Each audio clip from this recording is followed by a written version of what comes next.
Video games are magical things. They can transport you to distant worlds, show you things your feeble mind could never dream of, and make you feel like a hero. Well, maybe not all games can do that. It's still fun though.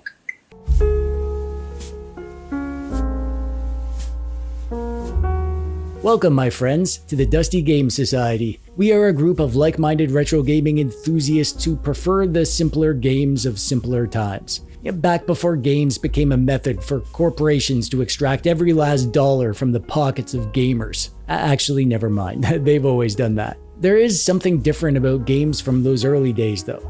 Sure, they may be simpler and less deep and complex than the games of today, but it's in that simplicity that they hold their charm, even after all these years. And there is no more simpler video games than those that existed before the dawn of the home console or the home computer. That's right, this month on the Dusty Game Society, we're going way back, eons ago, before games were even pixels on a screen, back to the dawn of electronic games themselves. I speak, of course, of Nintendo Game & Watch.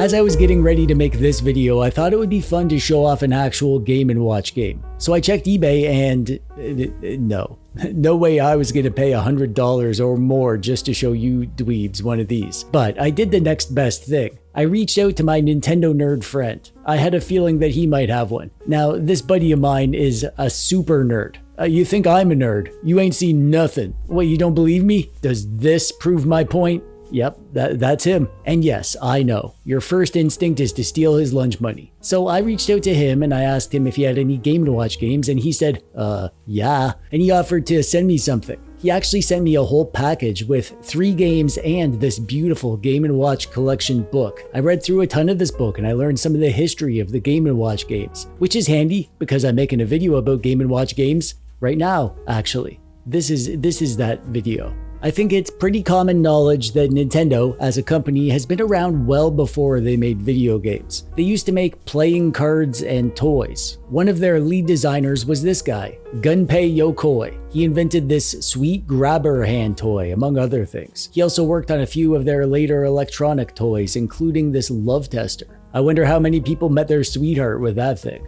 Anyways, legend has it that Yokoi came up with the idea for an electronic LCD game when he was on the train and he saw a bored business guy playing with his calculator, just like mindlessly pressing buttons for something to do. And he figured that he could come up with some sort of electronic game that used the same display technology as a calculator for bored train traveling business guys to play with instead. Yokoi came up with the design of the product, and shortly after that, in 1980, the first Nintendo portable electronic game was released. I have it right here. It's called Ball. Actually, this isn't the original Ball. This is a re-release of the product by Club Nintendo. It's basically the same as the original though. This is a very basic early Game & Watch game. They became more complicated later. Game & Watch games have an LCD screen, and all the parts of the game, like the ball and the character's arms and legs, are represented as single images that can be activated on or off with electricity. In this one, there's just 2 buttons to control the game, and you gotta catch the balls to juggle them. And there's also a watch in the top corner, because these things aren't just games, they're watches too. Everyone needs a watch, right? I'm a Casio man myself. This was back in April 1980. Nintendo released their first wave of Game & Watch games called the Silver Series, because they had silver faceplates, obviously. And it was a huge success, and then less than a year later, they released their Gold Series. And then a few months later, they had their Widescreen Series, which they made a whole bunch of. And then the following year, they released their Multi-Screen Series. What's cool about that series is that lots of the decisions that were made here in the Multi-Screen Series paved the way for the Nintendo DS. Incidentally, this is also the first Nintendo product to have a D-pad. I have a dual screen one to show you. See? Check it out. This is a real Game & Watch game that my buddy sent me. Look at that, 1983. Made in Japan. It's Mario Bros. This was released alongside the original Mario Brothers arcade title, even though it's a totally different game. This one is kinda neat. You need to move Mario and Luigi up and down to make sure that they can load the boxes from one conveyor belt to another. It starts out easy, but it gets seriously hectic. And this is where I can gush about how well the games are designed visually. The on-screen characters and objects are just static pictures, and the illusion of movement is created by switching between them. But the characters have so much character to them. The artwork is super simple, but they have a ton of expression to them that adds to the feeling that they're real figures moving around. I also love here how the game world is colored, and there's almost a multi-layer effect because the foreground is visually in front of the background. Feels kind of like a little diorama. Seeing one of these things in person is a really unique experience. I'm glad I got to show you this and try one out for this video. Thanks, nerd.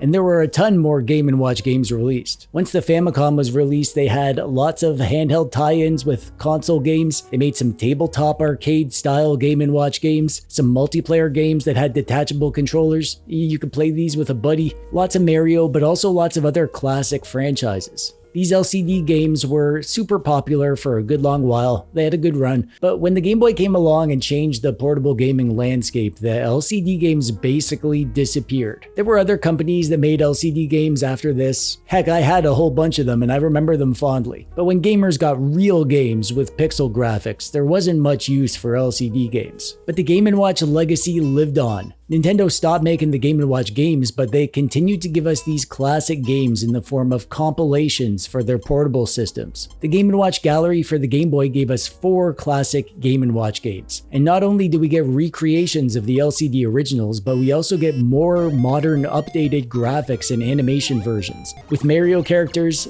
some with different settings and gameplay mechanics, this was the first of many compilations that came after it.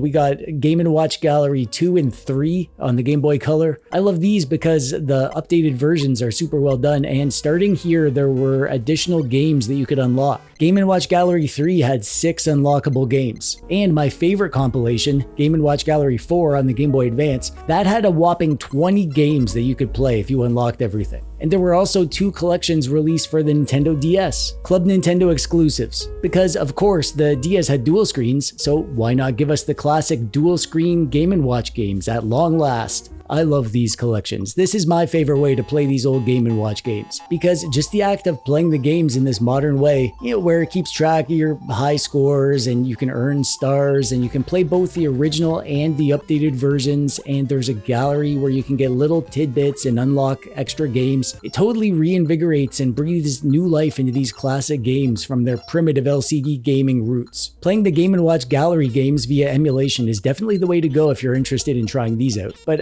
there is another way that you can play Game & Watch games. Emulation. I mean, emulating the actual Game & Watch games. And when you play like this, there's photos of the actual game console, complete, full, proper emulation of the ROMs from the consoles, with faithful graphics that mimic the exact style of the original games. You can play them like full screen where you see the games on the mini consoles, or you can zoom in so that you can see the screens nice and big. But are the games even any fun at all, you ask? Well, here's the thing. I went into this month's Dusty Game Society challenge from the perspective of seeing Game & Watch games as a piece of history. I wasn't expecting to have an amazing time. However, I fired up Game & Watch on the GBA just to try out a few of the games. The plan was to play one of each of the games real quick, just to get a kind of quick overview of what games are in there. I started up Fire in the GBA collection, and I played it straight for 30 minutes. I know it looks simple, but there is something super addictive about the formula of a super simple game that starts out easy but gets harder and harder. And almost every game that I tried did this to me. These games are basic on the surface, and they all start slow and easy, but play them for a few minutes and you'll see where the complexity comes from. When the pace picks up and things start getting stressful, they get fun. This is video gaming in the purest sense. All the skills that you have as a gamer are tested here. Your skills of observation and multitasking and your reaction speed. Everything that makes modern games fun is the same reason that most of these are fun. I say most because there are a few in here that are a little too simple to play more than a few minutes. But the vast majority are fun, despite how simple they may seem at first, in my opinion. And it's my video, so I say yes, they're fun. There were a total of 60 Game & Watch games released, and I played them all. And initially I was planning to make this video about my favorite games, but I decided that leaning more towards explaining the history of the series and why these games are important, it was a better approach for this video. So I have all my notes for the games themselves, and that will be the basis for a future video where I show you my favorite Game & Watch games and explain why I love them. So get subscribed so you don't miss that. But here's the good part. You can go play all the Game & Watch games right now. You can can play them all via emulation. Load up the compilations, or if you want the most authentic experience, just download the Game & Watch ROM collection and play those. And if you do, I'd love to hear which games you like the best. However, the Dusty Game Society isn't a one dweeb show. It's a group challenge, and we did it together, and a ton of the Dusty Dweebs took part, so let's hear what they had to say, shall we? Alan found them a bit too simple but still very fun, and astutely observed that their niche has been filled by mobile games nowadays, when you need a quick little time waster. Borf liked that this month's challenge was a sample platter, that he didn't have to do the mad dash to finish a game in a month. Also, his favorite was Octopus, so you should play that one. Bits and Bytes found them fun and addictive and actually preferred the classic versions to the modern versions. And I definitely agree with that. If I didn't need to record gameplay for this video, I would have just stuck with the classic version. And Bits and Bytes also showed the games to their niece, and she was drawn to them because of the easy to understand gameplay and simple controls. The Shibushi eloquently explains that the Game & Watch games are a nice reminder of why retro games are fun. It's not just about the bells and whistles. As long as the gameplay is well done and addictive, it's okay if the games themselves are simple. Dashing Fox found them great for when you have a couple minutes to kill and don't want something heavy. A quick test of reflexes, no need for a story or complex mechanics. Shay D found that the Game & Watch games helped them appreciate how far we've come in the gaming space, even if they found they got boring quick.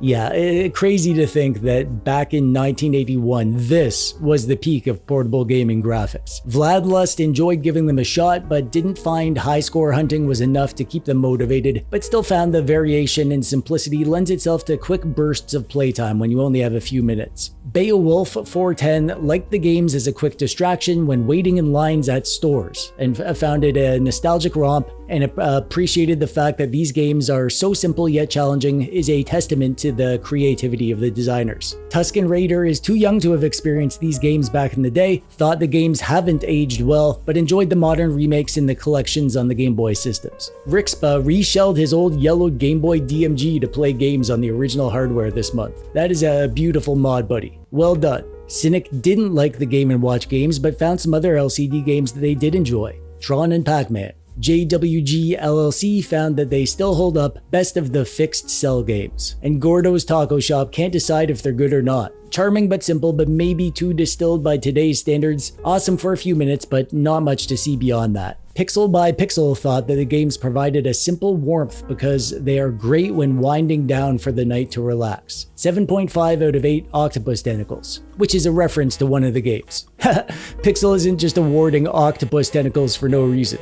just so you know. All Our Tech doesn't think the games have great longevity, but definitely succeeded at their purpose of giving Japanese business folks something to do on the train. I'm sure Gunpei Yokoi would be proud to hear that. Retro Gaming Monkey found them simple yet challenging and thought fire was almost as fun as catching real creatures jumping out of burning buildings. You might need to find a new neighborhood there, buddy. I would like to thank every single Dusty Dweeb who took part in this month's Dusty Game Society Challenge. That's why we do this after all, right?